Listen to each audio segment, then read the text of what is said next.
Good evening, buenas noches. My name is Alberto Hernandez. I'm Associate Director for the Center for Puerto Rican Studies and also Chief Librarian and Archivist. We're very happy to have you tonight in this such weather. On behalf of the Center Director, Dr. Arello Melendez, who luckily is in sunny Puerto Rico right now, he asked me to please introduce the panelists and guests tonight.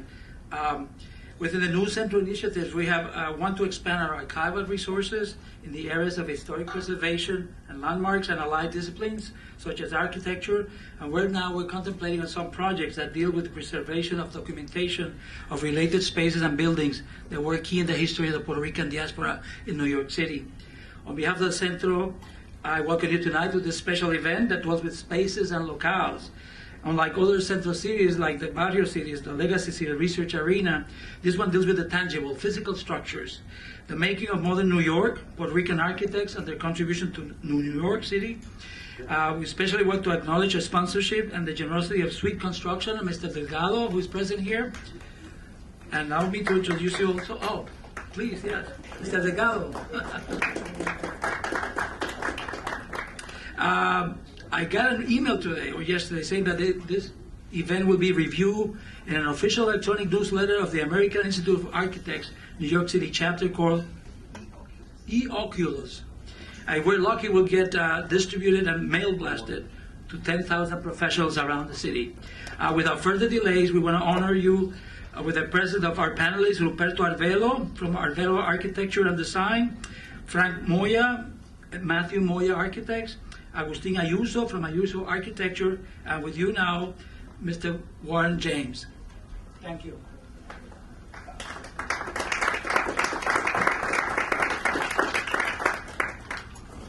I had a friend who said that the best excuse for being late is to say that the plane would not take off.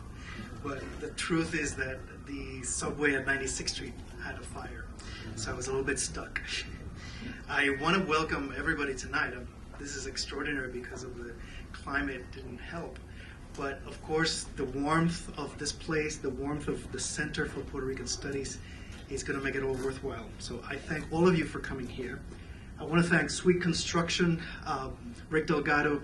It turns out that Rick has been helping this series since 2004. Every single one of the series, Rick has been there for us. So every architect in this room, everybody who needs construction services, talk to Rick. Thank you very much, Rick, for helping us. We need all the help and all the support we can get, because if you think that Latino artists and Puerto Rican artists have a hard time getting recognition, getting a platform to exhibit their work, I want to tell you tonight that Puerto Rican architects have even less than that. And every architect needs jobs.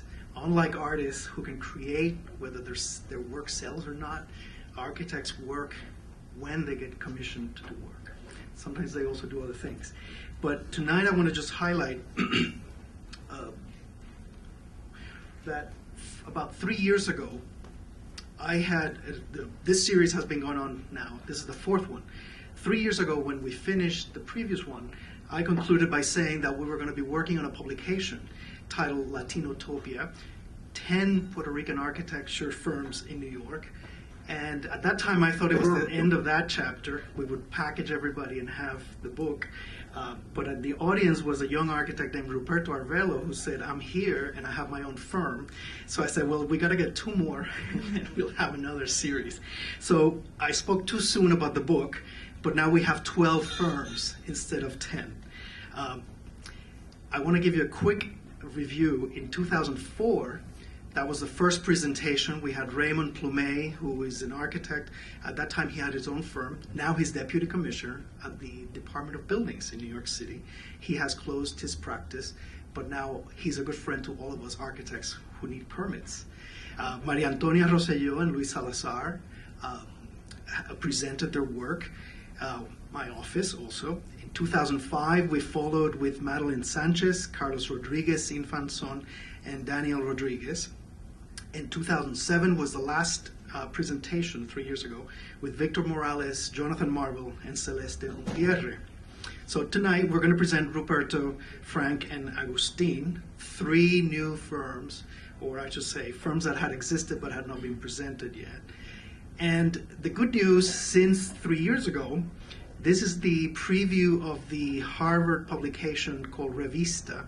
It is the official journal of the David Rockefeller Center for Latin American Studies. Their next issue, coming out April 1st, is dedicated to architecture. And they decided to give Puerto Rican architects a complete photographic essay of 4 pages or 6, I'm not sure yet. But this is the preview of the article, and I hope everybody reads it. But as you can see, there's a momentum gathering, and I think that Centro has given us this opportunity to have this work documented, to begin the process of studying, looking back, looking forward. At this current rate of growth, by 2015, we will have 20 Puerto Rican architectural firms.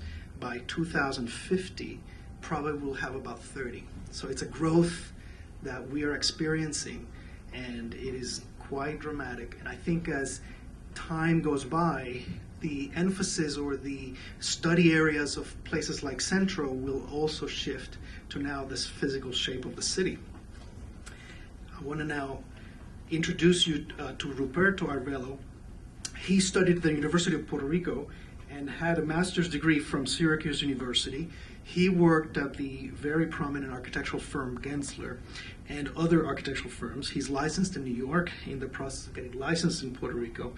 And he's the principal of Arvelo Architecture and Interior Design, located in the Flatiron District. And here tonight is Ruperto. Please welcome.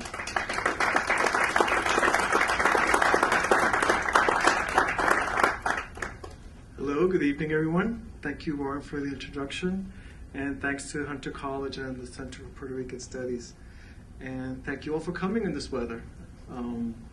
I would like to start this evening first talking a little bit more about myself. And I guess I'm going to go up, no, down. Okay. I'll start speaking a little bit first about myself. I want to talk a little bit about my background and my experience being a Latino architect in New York City. I was born in Newark, New Jersey, to Puerto Rican parents, and at the age of 10, my family decided to move to Puerto Rico. As you can imagine, it was a bit traumatic growing up in the United States, moving over there when I was 10 and leaving everything I knew behind, even though I had been there a few times. I really never lived there. And it took a little bit of a while to get used to. And in school, they would always call me the New Rican kid. Even though I was born in Jersey, I would tell them, but they would still call me New Rican kid. And which had its pros and cons. And I moved on, and I went to an art school over there, and I got my bachelor's in the University of Puerto Rico. I started working, and my ex-boss would always kind of pushed me to get my master's degree, and I think he thought I would just get my master's degree over there and stay in Puerto Rico, but I decided to try elsewhere, and I came to the United States, and I decided to go to upstate New York to a surprise. And as you can imagine, it was a big change for me from Puerto Rico, then coming to cold upstate New York, but I actually loved it, and I got my master's degree at Syracuse University. And over there, I was known as the Puerto Rican boy. So there was a little bit of a change there. After graduation, I decided to stay in the U.S. To my ex-boss' surprise, I never went back, even though we keep in touch and we have a very good relationship. And I decided to come to New York. And it finally felt that I was coming. It finally felt like home. It finally felt like this was a place I could live in. And I guess because of why everybody identifies with New York, the combination of the cultures and everything that's happening here, I finally felt that there was a place that allowed me to be myself, and I felt it was a place for me. In New York City, I felt it all came together, and I accepted who I was, which was a combination of both cultures. I felt very Puerto Rican, but I also felt very American.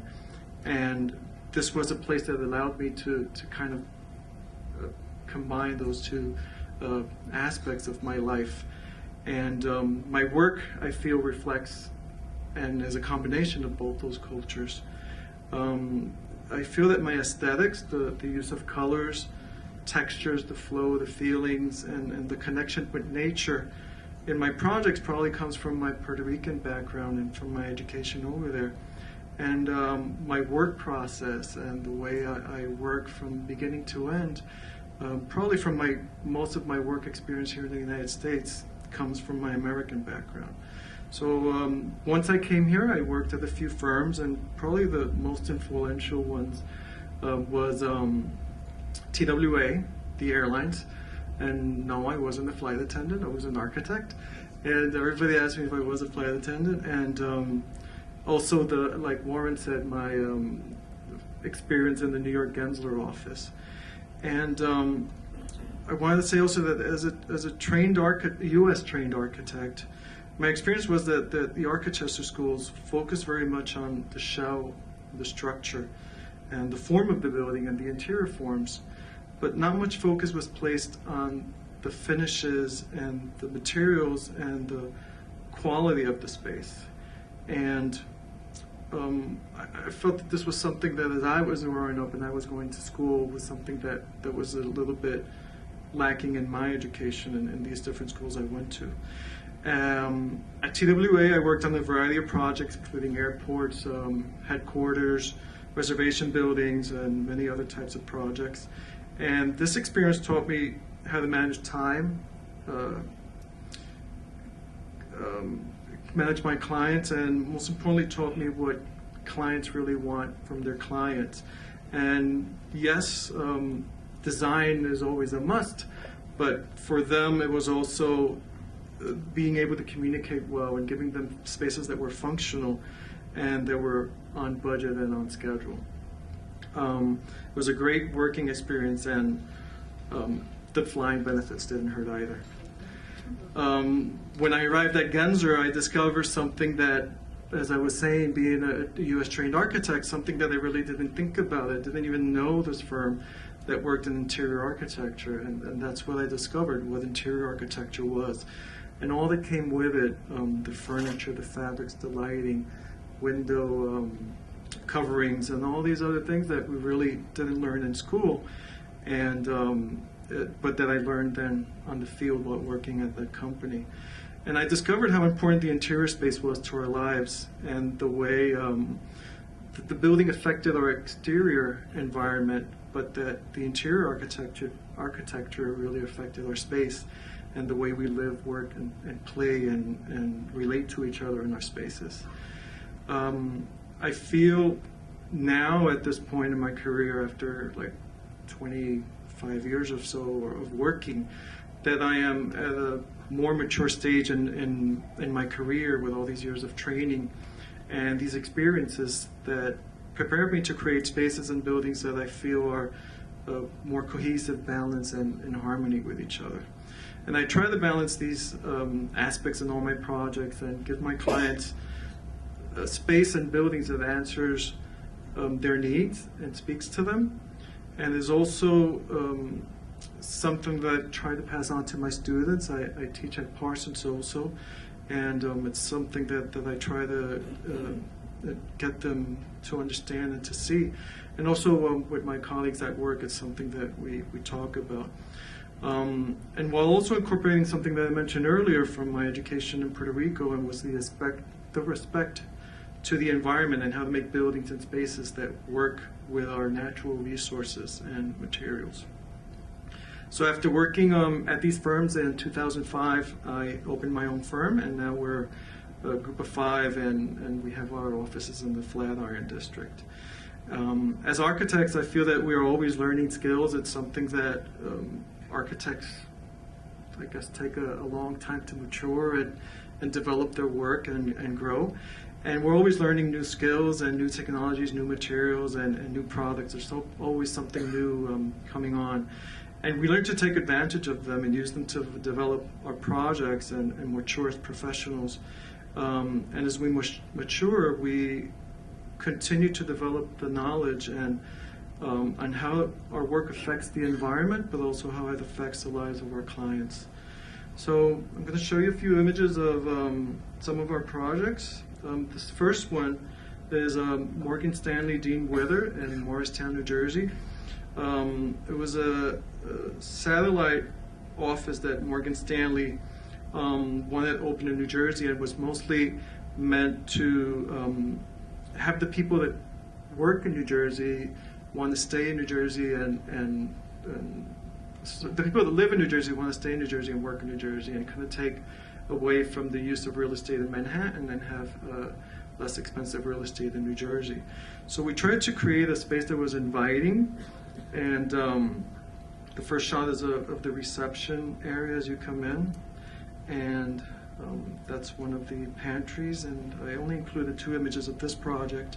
But there was something to create a space that was more comfortable and open, more colorful, not so formal as the New York offices were.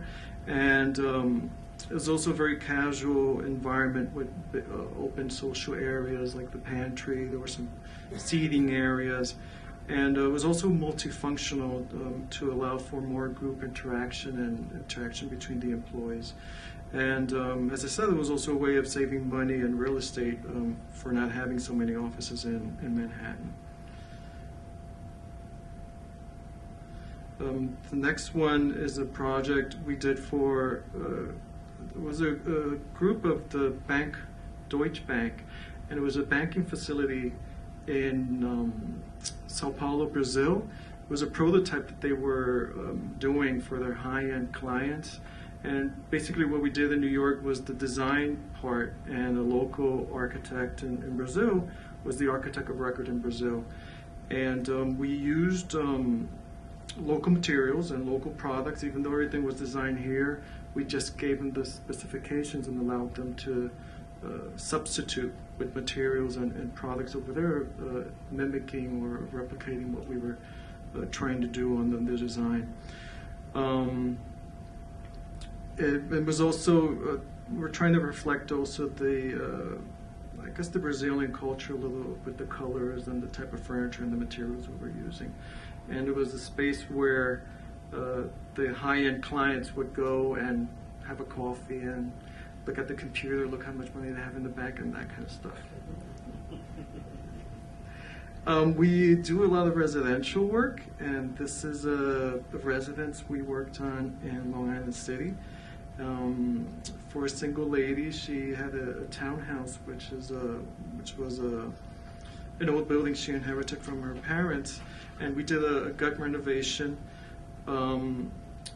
She kept actually the first floor with the garden, which is what you see behind the drapes there, and we wanted something that was casual but formal at the same time, that allowed her to enjoy her space casually, but also if she had guests over that looked, you know, kind of nice and formal at the same time. And it was also a combination of high-end pieces of furniture, like that credenza there is from a company in Soho called BDDW, and the chair actually, the chair is pretty expensive too. It's from Pucci, but then other pieces that you actually don't see in the picture are a little bit more of a regular budget, not so expensive. So we kind of balanced the budget that she didn't go crazy spending a lot of money, but still it all worked together and kind of balanced out, and it looked really nice together. There's actually a shot from the patio looking towards the kitchen area. So it actually reflected her style also, because we spent a lot of time with her trying to get something that really spoke about who she is. And that's a shot of the bedroom. We are working right now on a project for a apartment complex in Puerto Rico. It's in a town called San Sebastian. It's in the western side of the island, and it's actually where my parents are from. And I met a developer over there, and he wanted to develop this project there. And the town basically doesn't have any apartment buildings right now. Everybody basically gets married, buys a piece of land, and builds a house. And as you can imagine, as the town is growing, it's just expanding and expanding and expanding. So they're slowly understanding the need to build up a little bit and start building vertically instead of spreading out into the countryside. And that's what this project is about. This is it's a group of 4 buildings with 4 apartments, 4 buildings with 4 apartments per floor, 4 stories high, and each apartment has a corner. It's a corner apartment, so they have the views, but they also have cross ventilation, and it was a way of also inviting people that are used to having a house and having a piece of land to consider buying an apartment. So it's not a railroad apartment, it's something that feels a little bit more spacious. If you look at the layout, there's the living room with 2 sides. They all have a terrace, so they all have outdoor space, because people are just not used to living in apartments. And this one is a 2-bedroom, but there were 3 bedrooms also. I think the top one, the top floor apartment, if you see here, has a rooftop. So each apartment has outdoor space and has a double exposure. At the bottom, we designed it so the parking was in the bottom of the building, and you can go directly up into your apartment. And that central area that you see there, it's where you would come into a central, kind of a little central courtyard with the stair and the elevators. And it was also a way of for young couples that really can't afford to buy a piece of land and build a new house from scratch to be able to afford an apartment. And as you can see here also, it was kind of set back, so the first floor has the bigger terrace, and then the other one has a shorter balcony, and the top one has the roof deck. This is another residential project we worked on for a family in the United Nations area. And it's a big apartment with 2 living rooms actually, and they had the requirement that they wanted one of the living rooms to be a formal living room to have their guests, and then another living room for the family. So we tried to work on the scheme and the materials of the apartment where the formal reflected that. So it was a more richer materials. We had woods and bronze and very subtle colors to make it formal and inviting at the same time. And the other side was then more casual with some warmer colors, some light colors, stainless steel, just to make it look more modern and more comfy, more homey for them. I think we might have, well, that's another shot of the formal room. And this is a side shot of the casual room. It doesn't show the whole living room, it's towards the right side. And then the last project is something we're working on right now, and it's for a roof deck for an apartment building in the West Village. It's a pre-war apartment building, so they're all small apartments, and it's not one of these modern buildings that have like social areas and a gym and a lounge and all that kind of stuff. It's an old building, and they have nowhere to socialize. So the ideal place was to have a roof deck, and it would be a place for both buildings. If you can see, there's an air shaft in the center, so it's really both 2 buildings with 20 apartments each, and the gray areas that you see on the top are really the stairs that go up to the roof. So they wanted a place where both buildings can come up and interact and have a social gathering area, and the best place was the roof. It has great views of the river and of the city.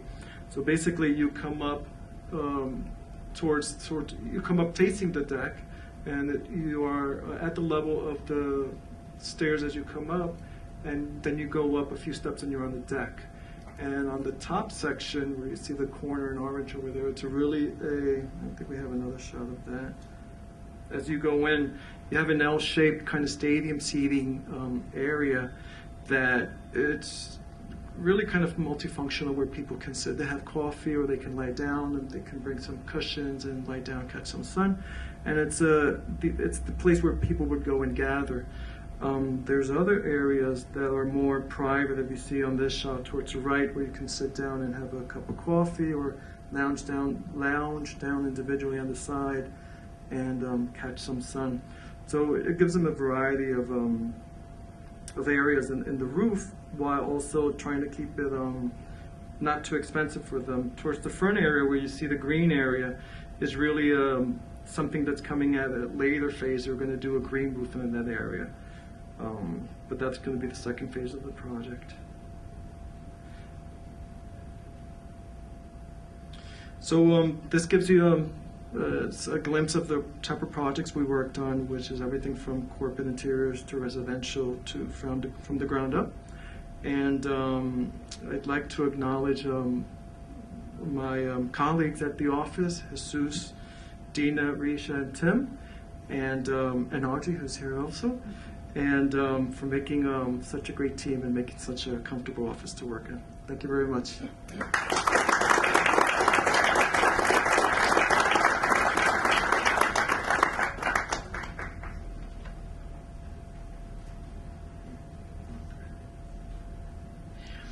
Thank you, Ruperto. I'd like to introduce tonight also Frank Moya, who is the partner of Matthews Moya Architects. And their office is in the Meatpacking District. Ruperto's is in the Flatiron District. And in addition to being a partner at Matthews Moya, he's a painter, and a good one that I think is a good one. He was born and raised in San Juan, Puerto Rico. He holds a bachelor's degree in architecture and urban planning, and it was magna cum laude, and a master's of architecture degree from Princeton University. His master's of architecture thesis, Water in Architecture, Coamo Hot Springs Hotel, was published in the Princeton Journal. And prior to finding his firm, he worked at Hillier, which is the third largest architectural firm in the United States.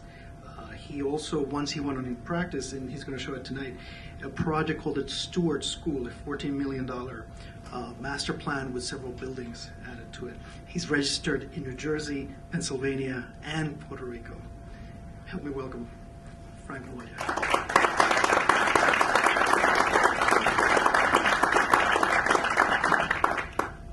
Let me see if I got this straight. Okay, can you hear me well?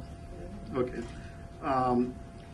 I guess unlike many architects, and I used to be a sole practitioner for a long time, I also come here basically as a partner in a firm, which basically represents our combined effort.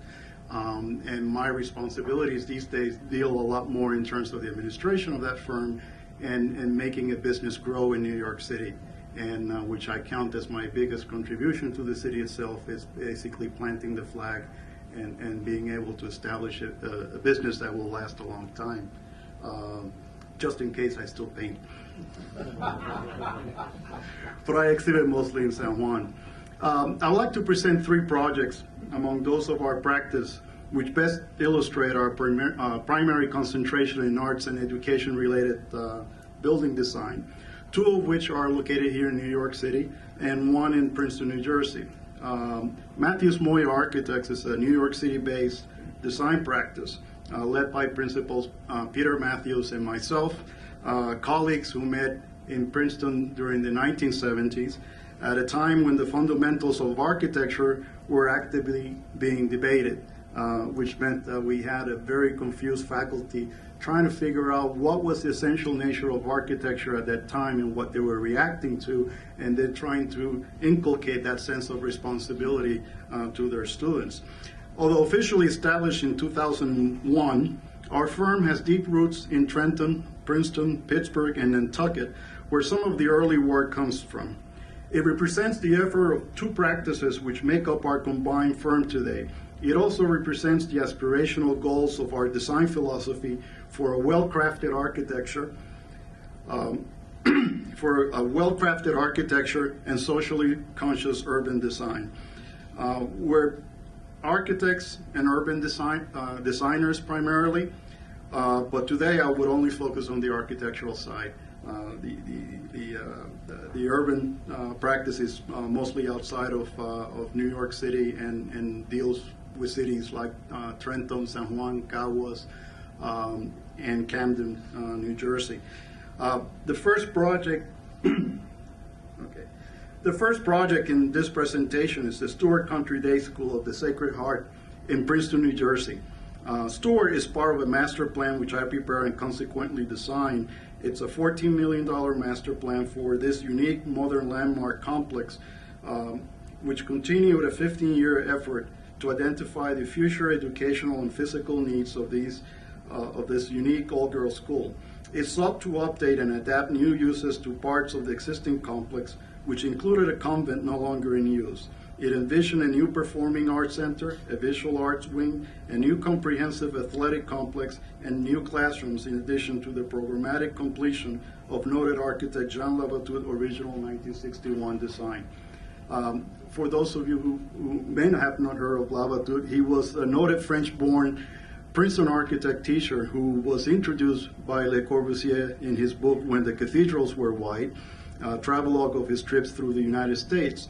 As an early modern pioneer in America, Labatut is better known for his legacy of students, which included, among others, Charles Moore, Robert Venturi, Hugh Hardy, Stephen Clement, and Bob Hillier, who actually worked on the school's original design and became my boss years later.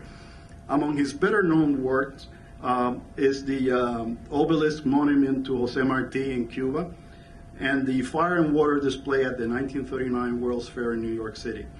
In this view, the darker roofs clearly show the new additions to the original school buildings.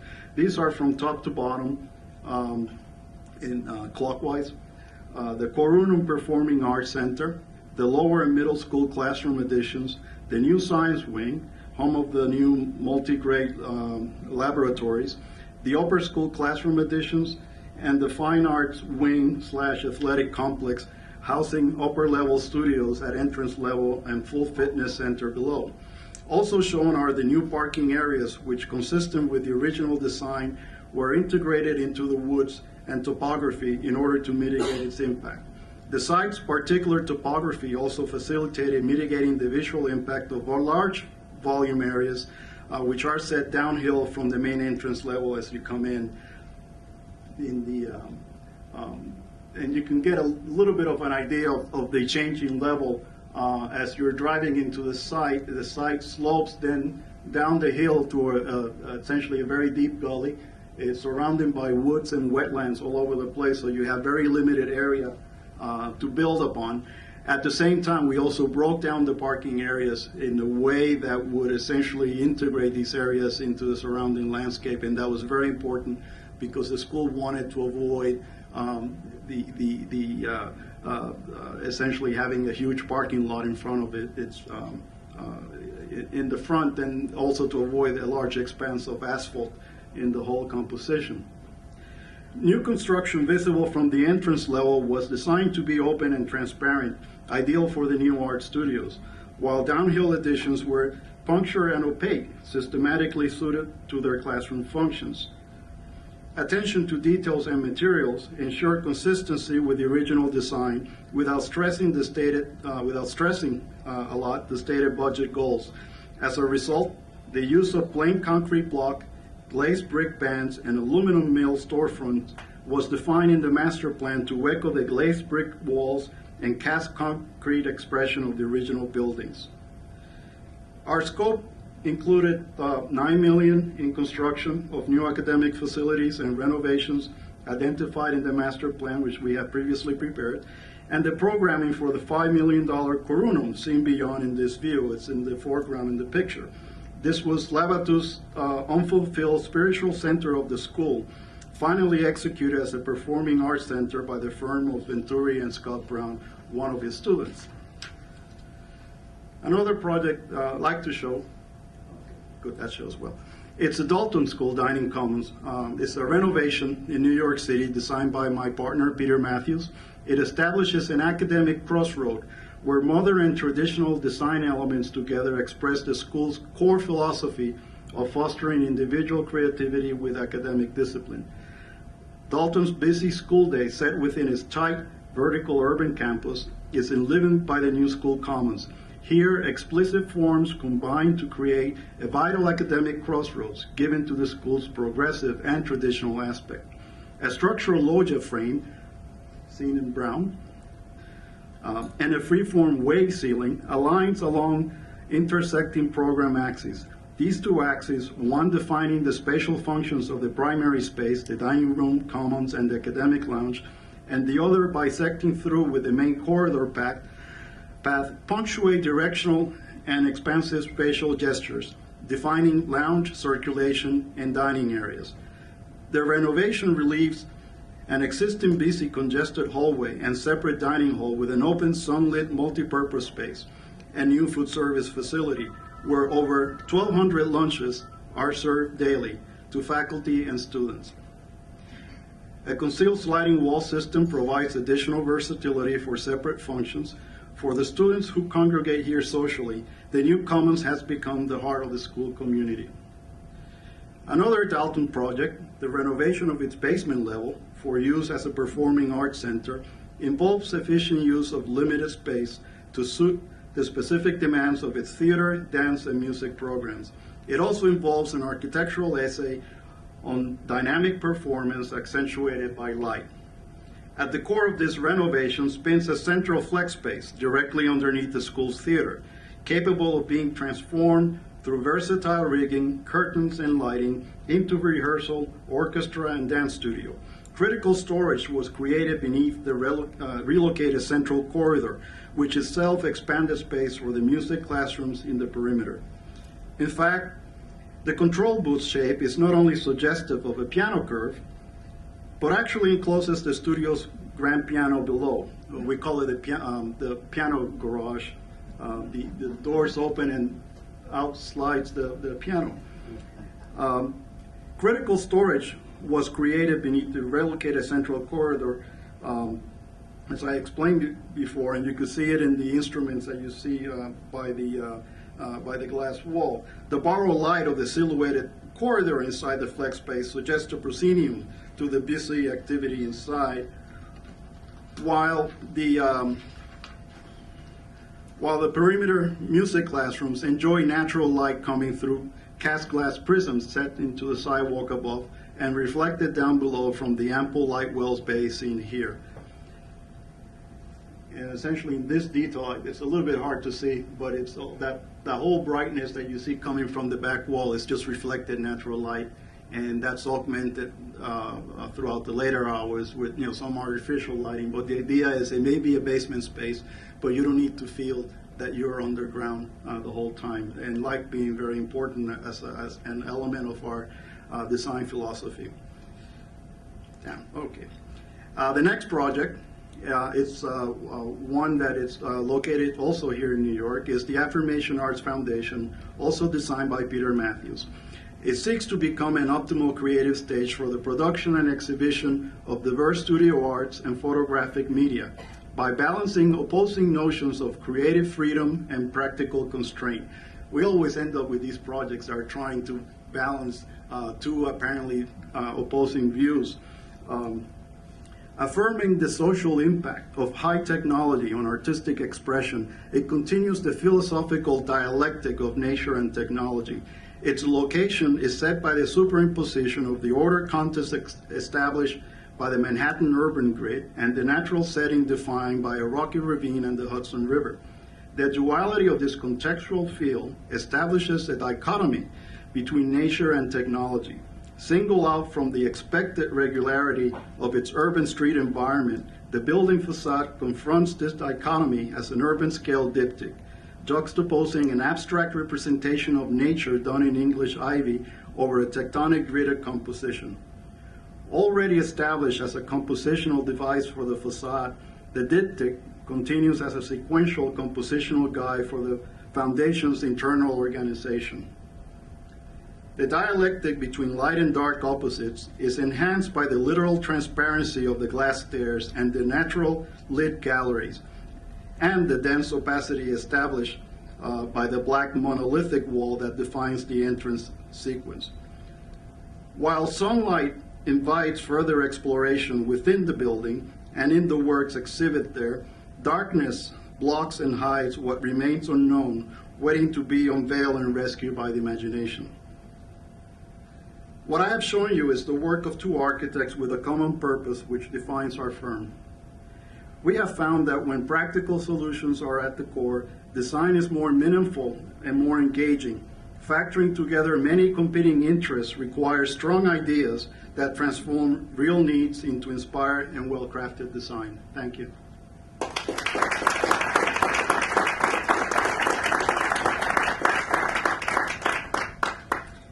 Thank you, Frank. And now I'd like to introduce you to Agustin Ayuso, our third speaker. Agustin was born in Minnesota, but he was raised in San Juan, Puerto Rico. He has an inverse issue of what I have, which is I was born in Arecibo, Puerto Rico, but with a name like Warren James. And he's Agustin Ayuso, born in Minneapolis, Minnesota. He attended Cornell University, where he received a bachelor's degree of architecture in 1998. I think that's the right date. At Cornell, he received the Charles Goodwin Sands Memorial Medal for Design Excellence on his thesis. Agustin worked for Handel Architects, a major firm in New York, for 7 years prior to founding Ayuso Architecture in 2005. He does manage today his own firm and the projects in the firm, including Madison Square Loft in New York and 44 Berry Street in Brooklyn. And he tells me that when he's off work, he enjoys spending time with his wife, Mara, and his 6-month-old daughter, Celia. Please welcome Agustin Ayuso.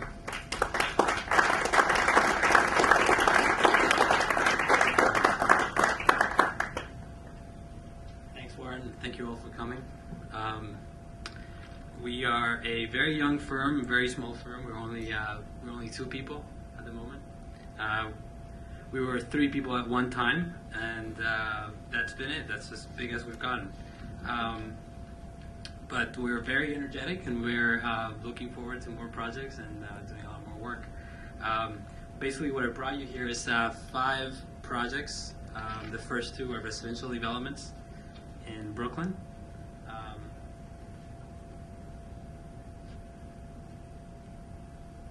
First one being 38 Wilson Avenue, which is a small residential development. It's only 15 apartments in the Bushwick section of Brooklyn, which is not really what you call a high-end area to live in. But this developer had good intentions, and actually the apartment building's selling pretty well. They're all 1-bedroom apartments, as you can see here. It's all, and each one has a corner of the building. They're very compact, and they were basically designed and intended to be sold to young professionals seeking to buy their first apartment in New York City. So they all have very small kitchens, just 1 bathroom and a small bedroom.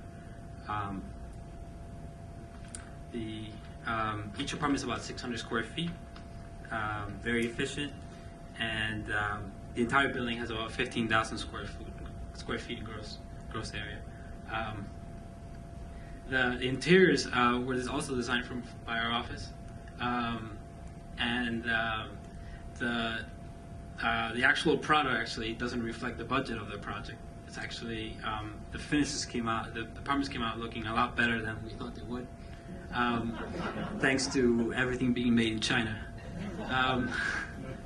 There are glue-down bamboo floors. The cabinetry also was shipped directly from China, installed, ready to be installed in New York City. Even you get a little peek of the bathroom in the back, which is all marble. That also came from China, including the vanity, everything.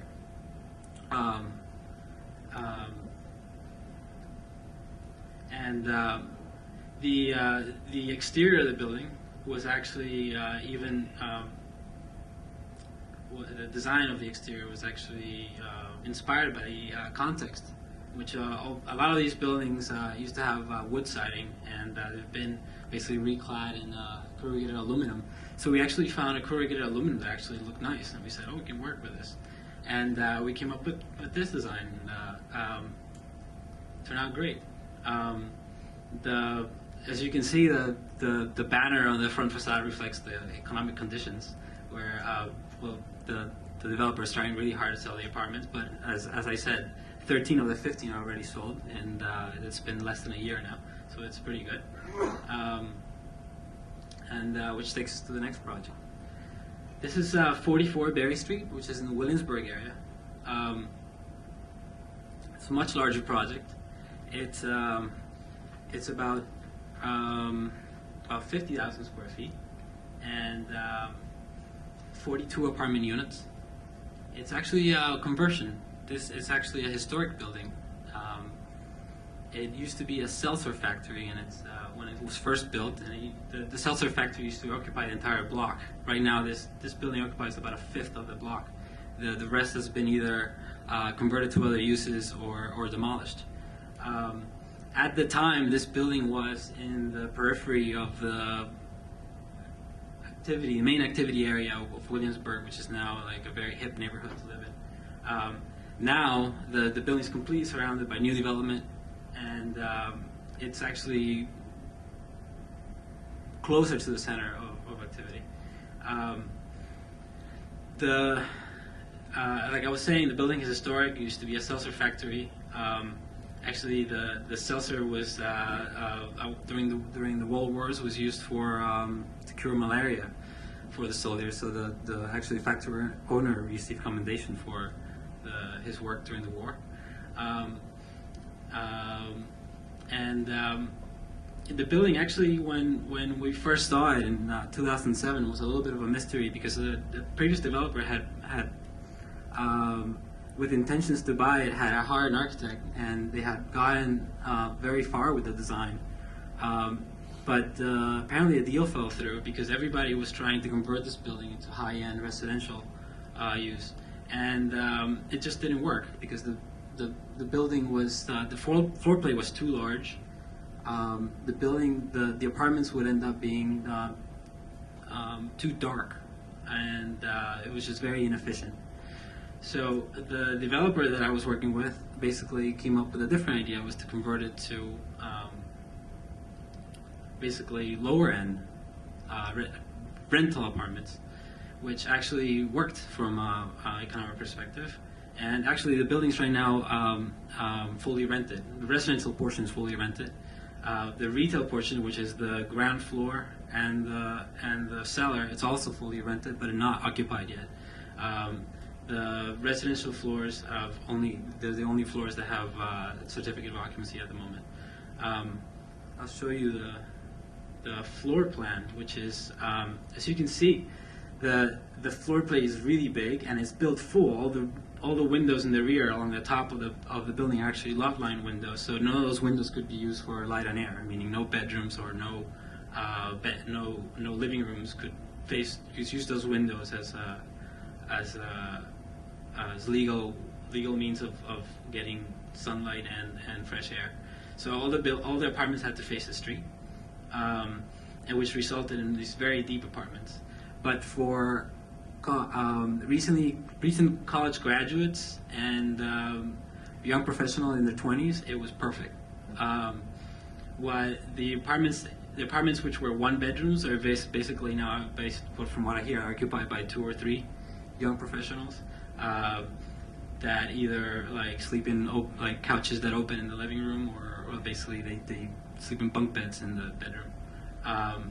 So with lower rents and in a hip neighborhood, it was the perfect recipe. As you can see, the bathrooms are large, so that more than one person can use it in the morning at the same time.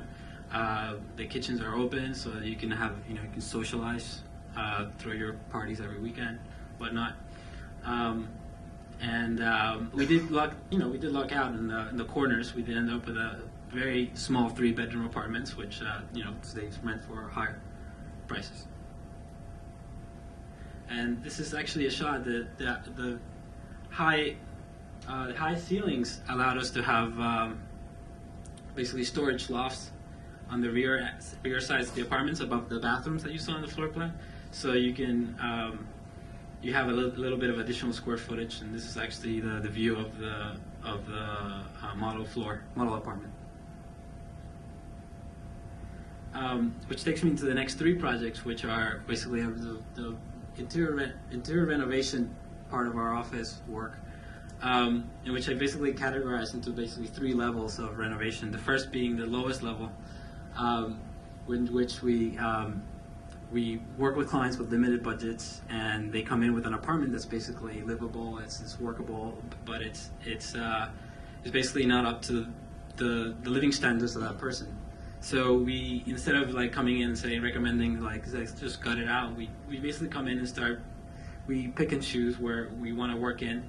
And for example, this apartment, we didn't knock down any walls.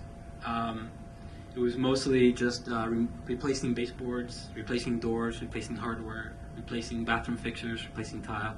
And with a small budget, basically the apartment was transformed from an old apartment that was basically not renovated since the 1960s to basically a contemporary apartment with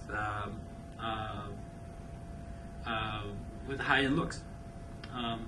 This is the floor plan of the apartment. The shaded area in the rear was the only part we added, which was a third bathroom. Apartment is about 2,000 square feet. It's on 5th Avenue and 19th Street, and you can say we can replace the kitchen, which is the front, opens to that main area, which you saw that picture, and we added a pocket door to the middle bathroom there. You see there behind the kitchen. That was basically it. Everything else we did was basically replace light fixtures, replace molding, replace doors, like I said. And we almost treated that rear part of the apartment as a separate project, which required permits, building department applications, and so forth. That's the picture of the rear bathroom with like a little bit of a snapshot through the door of the bedroom. And the second level of apartment renovation that we do is basically where the apartment layout is not up to par with the unit owner's expectations, and so we start recommending like how to improve it. So this is also a 2,000 square foot loft that we recently completed. We completed last year. It involved basically we touched almost every wall. One way or another, but the main change was actually in the hallway. The layout pretty much stayed the same. It was just an adjustment of really where the partitions were located. The bottom plan was the existing. We had that big data curve that's very, architects probably recognize from the 80s, and it was just creating a very inefficient layout, and it was just, and to be honest, it was also very dated. So the client agreed with us, and this actually the first thing we decided was that we were going to straighten that hallway. And actually, we was creating a very tight point there, like in front of that middle bathroom, where the hallway turned into like 28 inches, which is for a loft of this size. It just felt very awkward. So we straightened the hallway. We squared up that middle bedroom as much as we could and got rid of that closet. And then we basically ripped out the entire kitchen, and that's the shot you were seeing before, and this is the view of the kitchen from the living room with the straightened hallway. Actually, the other thing we wanted to point out, you can see like that circle right before you enter the master bedroom in the back is actually a column that was right in the middle of those doors. So we basically had to create this little vestibule, as you see in the top, before you enter the master bedroom, which is actually very nice, like little space, little foyer area before you enter the master suite. You can see it there at the end with a little window. Actually, the window has that electronic plate glass that changes from opaque to translucent, so he can, if he's having a party, he can actually turn a switch and see who's in, what they're wearing before he comes out. So it's very interesting. And this is the third and last project, and it's like probably this last level of detail that we work on. And it's actually what I would like to say, it's a museum type apartment where every little detail is looked at with a magnifying glass. This is the kitchen of the apartment. This apartment, by the way, is about 3,200 square feet. It was a loft apartment designed for an art collector, and it was actually a team effort. It wasn't just us working with a client and a contractor. There was actually an interior designer who led most of the project. There was also a lighting designer, a mechanical engineer, and a very involved contractor. So it was a concert effort to put this together.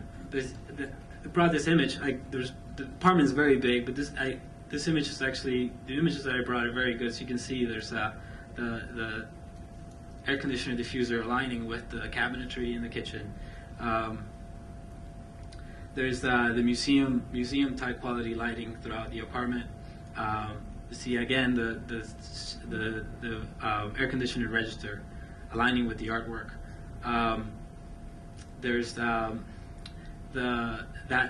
bench that you see along the wall is actually all one piece weld together steel. It was coordinated and put into place and painted on site for art display. And the openings at the bottom, and it's actually openings at the top, are because there's like steam radiators behind it. So there was a lot of things to work out and think about to have that bench actually be able to have art being displayed on it. And this is the last image, which is actually around the corner from that one. So again, in that niche, you see there's recessed lighting in a cove with air conditioning being coordinated all together. I mean, this is museum type design. Furniture in concert with art placements, which all coordinated by the interior designer. And then the extensive use of lighting for the art displays. And that concludes my presentation. I want to thank you again.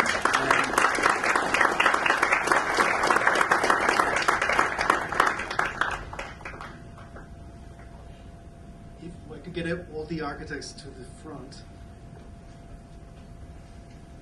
We'll have a short Q&A, and then I want to have everybody go back and enjoy the reception. Hunter College asked me if we could end at 8 o'clock instead of 8:30, just in the interest of the staff, so that everybody can get home safely. I hope that that's okay. But if the audience wants to start asking questions, I'll be happy to take on.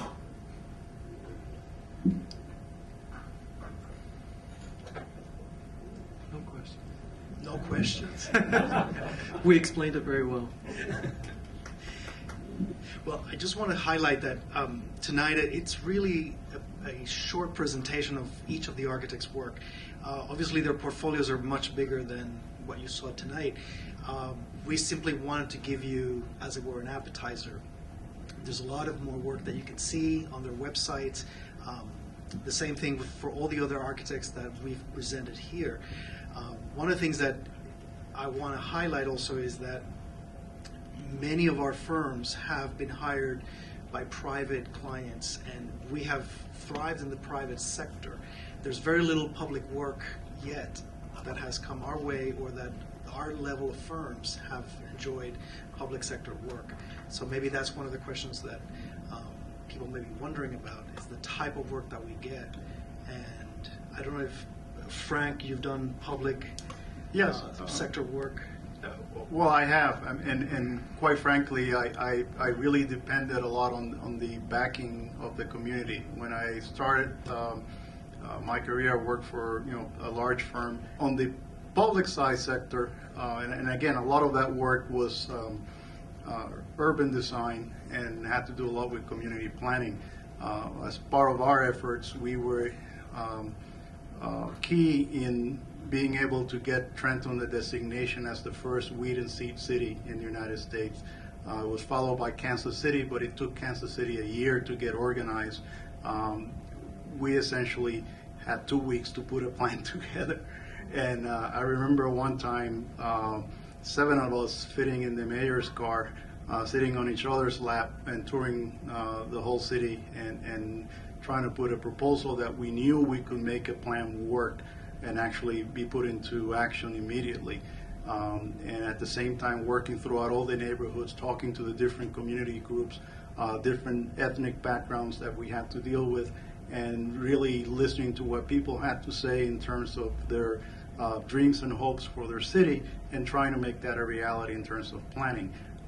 Coming from obviously a kind of non-mainstream background helps you a lot in terms of having a little bit more sensibility to what people are looking for, and the chance and the opportunity to be heard. Significantly, recently we participated, like many firms did in the United States, for the selection of architects for the San Juan FBI building. And that was an interesting process in that this was originally a set aside for small businesses. And when I finally read the final selection, I was surprised that the largest firm in the United States is considered a small business.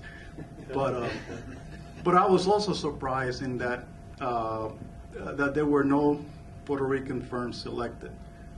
These were all essentially very well-known firms who were asked to be on the last 5 firms to present a proposal. They do wonderful work, but one of the, I think, very important aspects is understanding really the relationship that the FBI has in Puerto Rico, and being able to understand how to design for that, and how to incorporate issues and how people look at the federal government from Puerto Rico.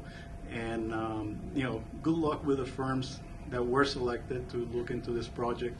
I'm of the opinion that they will be reaching out to other firms in the island, but I was kind of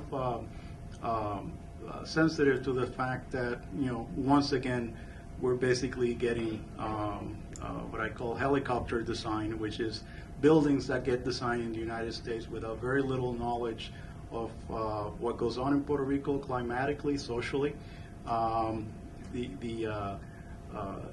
in terms of what the infrastructure can support. And you see that a lot. You see that in the buildings that are designed like they came out from Mars, that dot our landscape. I think it's the same issue with New York City when we look at our communities as well. You got to understand. You got to understand how people live. You got to understand the programs that make possible, let's say, affordable housing, what they ask for, how do you design for them, and so forth. Well, and We have another question here. Yes. Thank you. Your presentations have been wonderful. The explanations have been, very thought and very well communicated. My question has to do with the recession. How does I know we're all here, probably, but my question is, how have you, as firms, some younger than others, have shifted, has adjusted your specific projects into coping with the economical times? We know, for many articles in the New York Times, et cetera, that architecture, indeed, has been one of the areas that have been hit hard in all of this. How have you keep your projects going? How have you sustained making the necessary adjustments to keep up with the times? Well, first of all, even on projects that you already have been contracted on, people still want a discount. Clients are always asking for a discount. It's like you're going to a sale in the store and everybody has discounts. Well, we have our discounts too. But I think mostly we're trying to work with people in getting products and doing designs that are less expensive, that works with people's budgets right now. And luckily we have a few projects that were already on the boards when all this was going on, so it's kept us going. But right now, years before, you hardly had to do any marketing and things were coming constantly towards you. And now we have to spend a lot of time doing marketing, getting out there, letting people know that we exist, and just getting exposure. There's definitely work out there, and I feel that we're getting a lot of requests for proposals. Not many have been signed yet, but there is work out there, so it's just a matter of getting out there and letting people know that you exist. Well, I think Agustin also addressed that his firm has experienced downsizing from 3 people to 2 people. That naturally happens to architects, and there's a natural organic growth and shrinkage that happens. I think that's the answer, that everybody has experienced less volume of work, less opportunities, but at the same time, you have time to think of things that you had no time before because you were too busy producing the work. The other area that, or perhaps for non-architects, is that very traditionally young architects start doing interiors. Then they graduate to doing the houses, or they start with the houses and graduate to the bigger buildings. And I think that for Puerto Rican architects in New York, and making a contribution to New York, starts with interiors. And the city is almost, from one perspective, is already built. So it's about renovating, recasting all these cellular spaces. And you saw that with Ruperto and Agustin, is it has to do with retrofitting the city as it is and creating new, let's say, interior spaces. But that then graduates to the next levels when you start doing the freestanding building, urban design, master planning. So I think that in the case of Frank is that there is that other step beyond the interiors. But I don't want to diminish that you almost have to cut your teeth doing a lot of interiors in New York City. God knows I did a lot of kitchens and baths. That's right. Do we have another question? Good question. Yeah. Just a general question. Are there overriding elements in architecture that can be considered Puerto Rican style architecture? They're actually reflected in your firm's works? Excellent question. The answer. Well, I would say it depends. I mean, we all three of us come from, although similar but different backgrounds, and I think it's more of a sensitivity. When I started doing work here in the United States, even as a student, I had to adapt to one thing which I wasn't quite used to, which was winter weather, and that affects a lot the way you design, because most of the houses in Puerto Rico and even a lot of the buildings take into consideration outdoor space, the whole integration of indoor and outdoor courtyard buildings. I did a lot of my first buildings were restorations in Old San Juan. So you have a natural system of ventilation in courtyard. And the courtyard is really the heart of the building or the heart of the house, and it's an outdoor space. In Puerto Rico, it's also called debate, which is the ceremonial space between outbuildings. And coming in and then designing architecture in a northern climate, essentially you have to kind of internalize that organization. So you see a lot of us essentially try to develop a big open space inside the building that we can have all these other functions surrounding it. And that's one of the ways it affects. It also affects, I guess, in the finishes that we saw in Ruperto's work in terms of the use of color. I know, I do that a lot myself. I'm always hungry for color. Roberto? Yeah, I feel the same way. I feel like I love color, and I try to incorporate that as much as possible in my project. It doesn't mean I'm always going to use bright, sunny, Caribbean colors, but as long as there's colors, it needs to reflect the taste of the client, so I work with that.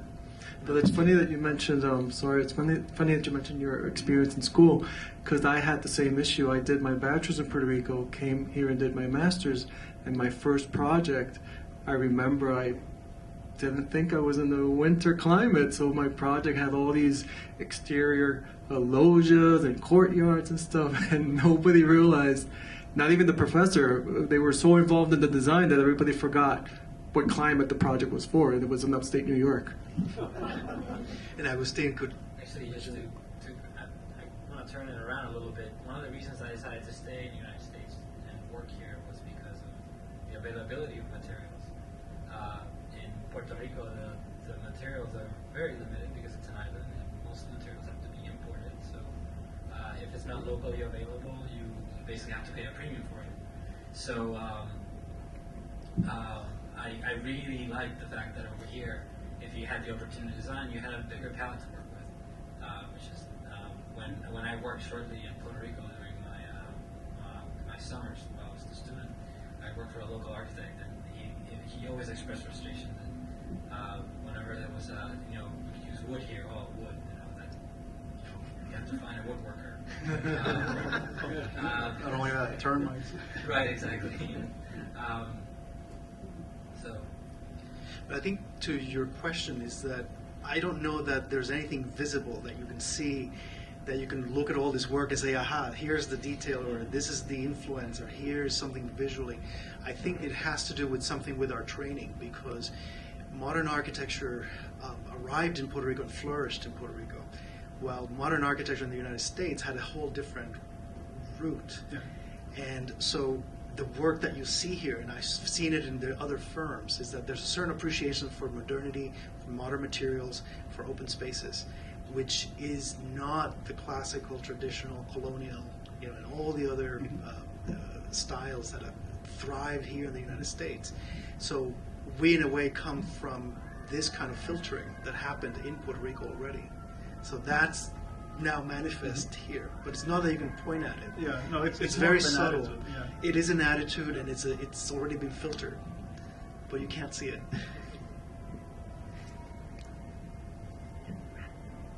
So why don't we just go to the reception? Enjoy, everybody. Thank you. Thank you so much.